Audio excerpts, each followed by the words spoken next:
अस्सलाम वालेकुम नाजरीन, मैं हूं बिलाल हुसैन और आप देख रहे हैं मेरा यूट्यूब चैनल। नाजरीन, आज की इस वीडियो में मैं आपको किडनी ट्रांसप्लांट के बाद पेशेंट की जो डाइट है, ग़िज़ा है, उसके ऊपर आज की इस वीडियो में डिटेल से बताऊंगा कि किडनी ट्रांसप्लांट के बाद पेशेंट क्या डाइट ले, क्या चीज़ ना ले। तो वीडियो शुरू करने से पहले आप लोगों को 3 चीज़ों के बारे में मैं बताना चाहता हूँ। किडनी ट्रांसप्लांट के बाद पेशेंट इन चीज़ों का लाजमी ख्याल रखें। तो वो 3 चीज़ें हैं क्या? किडनी ट्रांसप्लांट के बाद पेशेंट को जो पहले नंबर पे इन्फेक्शन ऑफ रिस्क ये जो है वो बढ़ जाता है, क्योंकि पेशेंट की जो मेडिसिन होती है, इम्यूनोसप्रेशन जो मेडिसिन पेशेंट को दी जाती है, वो उसकी वजह से पेशेंट की जो इम्यूनिटी है, इम्यून सिस्टम है, वो लो हो जाता है। क्योंकि आम बंदे की निस्बत जो किडनी ट्रांसप्लांट वाले पेशेंट हैं या लिवर ट्रांसप्लांट वाले पेशेंट हैं, उनका इम्यून सिस्टम जो है वो लो ही रखना होता है, ताकि जो बाहर से पार्ट्स बॉडी के अंदर इंटर किया हुआ है वो रिजेक्ट ना हो, हमारी बॉडी उसको रिजेक्ट ना करे। इसलिए इम्यून सिस्टम लो होता है, इसलिए हमें इन्फेक्शन होने के चांसेस ज़्यादा होते हैं। तो इन्फेक्शन का भी आप लोगों ने ज़्यादा से ज़्यादा ख्याल रखना है। नंबर 2, ट्रांसप्लांट के बाद पेशेंट का जो वेट है वो बड़ी तेज़ी से बढ़ता है, क्योंकि पेशेंट की मेडिसिन के अंदर जो है वो स्टीरॉयड मेडिसिन भी उसके अंदर होती हैं, जिसकी वजह से पेशेंट को भूख ज़्यादा लगती है। भूख लगने की वजह से पेशेंट ज़्यादा खाता है और वेट जो है वो बढ़ना शुरू हो जाता है। तो इसीलिए आपने अपने वेट को भी नहीं ज़्यादा बढ़ने देना, क्योंकि हर पेशेंट का या हर बंदे का वेट जो है उसकी हाइट के हिसाब से होता है। जितनी हाइट होती है उसी हिसाब से उसका वेट होना चाहिए। ये आप लोग अपना BMI गूगल पे जाके सर्च भी कर सकते हैं कि भी आप उसमें आपकी हाइट और सब कुछ डिटेल से जो भी ऊपर लिखा है आपने सेम उसी तरह से एडजस्ट करना है, आपका BMI निकल आएगा। उससे ज़्यादा आप अपना वेट ना होने दें। तो नंबर 3 पे पेशेंट को जो किडनी ट्रांसप्लांट के बाद या लिवर ट्रांसप्लांट के बाद पेशेंट की जो मेडिसिन होती है उस मेडिसिन की वजह से पेशेंट को शुगर भी हो सकती है। कुछ पेशेंट को तो ट्रांसप्लांट से पहले शुगर होती है, कुछ को ट्रांसप्लांट के बाद भी हो जाती है। तो ये भी आप लोगों ने ख्याल रखना है कि आप लोग अपनी यानी कि मेडिसिन को मुतवातर लें, और ये शुगर लेवल आप लोग अपनी वॉक के ज़रिए अपना कम कर सकते हैं। कुछ लोग होते हैं वो यानी कि खा पी के बैठे रहते हैं, अपना वॉक पे नहीं जाते, तो इस वजह से शुगर भी डिस्टर्ब होती है। तो चलते हैं हम अपनी वीडियो की तरफ। ये तो यानी कि 3 जो मैंने कॉमन से क्वेश्चन थे वो उसका आंसर मैंने आप लोगों को दिया। इन चीज़ों का आप लोगों ने लाजमी ध्यान रखना है। नंबर 1 यानी कि 2 पार्ट्स में मैं आपको आज की इस वीडियो में बताऊंगा कि जो डाइट आपने लेनी है, जो डाइट आपने नहीं लेनी। पहले मैं आपको यानी कि जो चीज़ आप ले सकते हैं उसके बारे में बताऊंगा, बाद में आपको जो चीज़ आप नहीं ले सकते उसके बारे में बताऊंगा। नंबर 1, पेशेंट का अक्सर क्वेश्चन होता है कि पानी कितना पिएँ। तो किडनी ट्रांसप्लांट के बाद पेशेंट जो है वो पानी जितना उसका दिल करे उतना पी सकता है। 1-2-3 महीने तो ज़्यादा पीना पड़ता है, मैक्सिमम 5-6 लीटर 4.5-5 लीटर तक तो मैक्सिमम पीना चाहिए।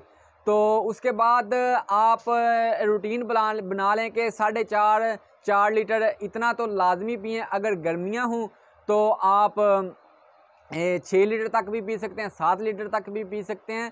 तो अगर सर्दियाँ हो तो आप मैक्सिमम 4 लीटर तक तो लाजमी रखें। तो आप साफ़ सुथरा पानी पिएँ, फिल्ट्रेशन वाला पिएँ।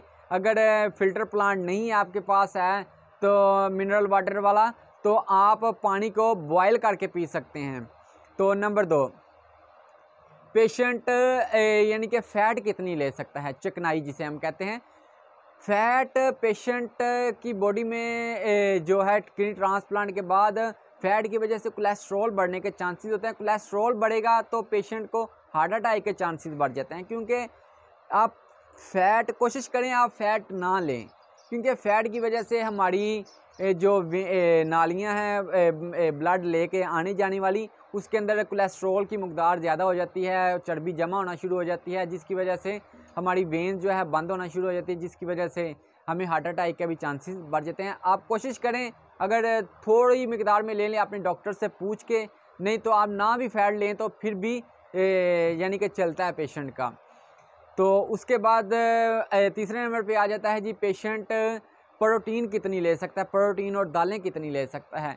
प्रोटीन और दालें पेशेंट अपनी यानी कि पर केजी के हिसाब से, यानी कि पर केजी ग्राम के हिसाब से ले सकता है। अगर उसकी बॉडी है यानी कि उसका वेट है 50 केजी का, तो वो यानी कि 50 ग्राम तक वो प्रोटीन ले सकता है, दालें ले सकता है। अगर 70 है तो वो 70 ग्राम ले सकता है। इसी तरह आप अपनी वेट के हिसाब से खुद ही डिवाइड कर सकते हैं जी, मैं कितना प्रोटीन और जो दालें वगैरह हैं वो ले सकता हूँ। गोश्त वैसे जो बड़ा गोश्त है उसमें जो क्रिएटिनिन लेवल है उसमें फासद मादे जो हैं वो ज़्यादा मिकदार में होते हैं। हालांकि मना नहीं है, आप एक आधा पीस, एक आधा छोटा सा टुकड़ा महीने के अंदर एक दफ़ा खा सकते हैं, तो लेकिन ज़्यादा ना खाएं।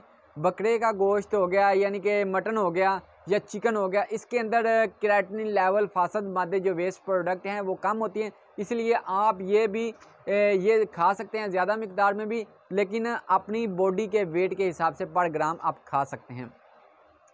तो उसके बाद आ जाता है जी दूध दही हम कितनी लें। पेशेंट दूध दही अपने यानी कि ले सकता है, उसको कोई रोकथाम नहीं है। पेशेंट यानी कि पर डे में एक गिलास दूध का भी ले सकता है, और यानी कि एक छोटी जिसे हम कटोरी कहते हैं वो दही की भी ले सकता है, उसमें भी कोई टेंशन नहीं है। अगर तो यानी कि फास्फोरस वगैरह आपकी हाई रहती है, हाई होती है, तो फिर आप ये चीज़ें छोड़ दें। अदरवाइज़ पेशेंट दही और दूध भी ले सकता है, इसमें भी कोई रोकथाम नहीं है। तो उसके बाद आ जाता है जी हम फ्रूट्स कितने लें।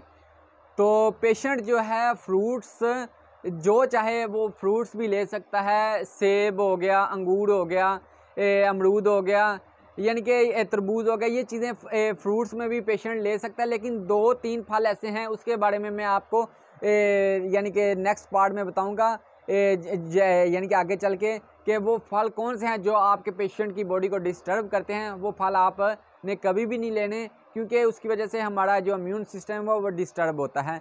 तो फल भी आप ले सकते हैं।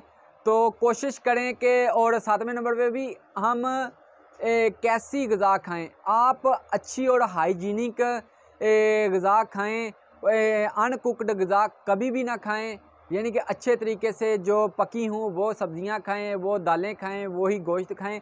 यानी कि कच्ची सब्ज़ियां पेशेंट बिल्कुल ना खाए, और यानी कि अच्छी तरह धो के खाए, और अच्छी तरह कुकड हों तो फिर वो खाएं। तब दूसरे पार्ट्स में जाते हैं कि जो चीज़ें हम नहीं खा सकते, पेशेंट जो है वो नहीं खा सकता, उसके बारे में बताता हूँ। तो पहले नंबर पे जी पेशेंट जो है वो अनकुक्ड चीज़ें, यानी कि उसमें आ जाता है कच्चे अंडे, गोश्त, फ़िश वगैरह। कुछ लोग होते हैं कि वो कच्चे गोश्त भी खा जाते हैं, कच्चे अंडे तो अक्सर देखा है कि लोग जो हैं वो खाते हैं, लेकिन पेशेंट इन चीज़ों को कभी भी ना खाए। अमेरिका की साइड में ये चीज़ें लोग कच्ची भी खाते हैं, लेकिन पेशेंट जो है किडनी ट्रांसप्लांट का वो कभी भी इन चीज़ों को ना खाएं, क्योंकि इसकी वजह से हमें गैस्ट्रोएंटेराइटिस होने का ख़तरा होता है। यानी कि मैदे के अंदर इन्फेक्शन हो सकती है, जिसकी वजह से इन्फेक्शन होगी तो हमें डायरिया वगैरह, डिहाइड्रेशन हो सकती है, जिसकी वजह से हमारी किडनी में रिजेक्शन पैदा होने के चांसेस बढ़ जाते हैं। इसलिए आप ये यानी कि कच्चे गोश्त, अंडे वगैरह ना खाएं, कुक्ड चीज़ें खाएं। नंबर 2, पेशेंट जो है वो अच्छी हाइजीनिक चीज़ें खाएं, यानी कि कोई भी फल, फ्रूट, कोई भी चीज़ है वो अच्छी तरह से उसको मार्केट से लेके आए तो उसको धो के खाए। उसको कभी भी वैसे रेडी वगैरह से पकड़ के चलो जी कोई बात नहीं, खाते हैं अब हम ठीक हैं, ऐसा कभी भी ना करें, क्योंकि इसकी वजह से मैदे में इन्फेक्शन होने के चांसेस बढ़ जाते हैं, डायरिया वगैरह हो सकता है। तो नंबर 3, पेशेंट जो है अक्सर लोग जो हैं उनको दही बड़े वगैरह खाने के शौकीन होते हैं, तो अक्सर रेडी वगैरह से ले आते हैं। तो ऐसा कभी भी ना करें कि रेडी वगैरह से कभी भी कोई भी चीज़ लेके ना खाएं, घर में बनाएं, साफ़ सुथरा खाना खाएं। जो चीज़ आपको बाहर से खाने को दिल करता है वो आप लोग घर में भी खा सकते हैं। तो ख़ास तौर पे फास्ट फूड जो है वो कभी भी ना लें। फास्ट फूड क्योंकि एक तो आम बंदे को भी नहीं लेना चाहिए, पेशेंट को तो वैसे ही नहीं लेना चाहिए। तो उसके बाद आ जाता है जी जो 2 फल हैं वो कौन से हैं जो पेशेंट नहीं ले सकता, क्योंकि फल इसमें आ जाता है अनार और जो ग्रेप फ्रूट। ये 2 फल ऐसे हैं जिसका मेडिसन के साथ इंटरेक्शन है।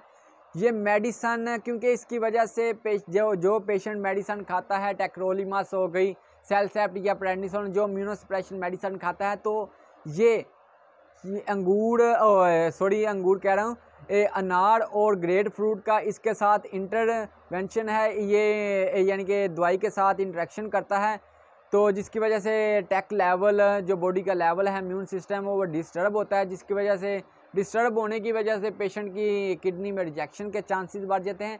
और ये 2 फल भी आप लोगों ने कभी भी नहीं लेने। साथ केला और जो खजूर है, इसकी वजह से पोटाशियम बढ़ता है, ये भी आप लोगों ने कभी नहीं लेने।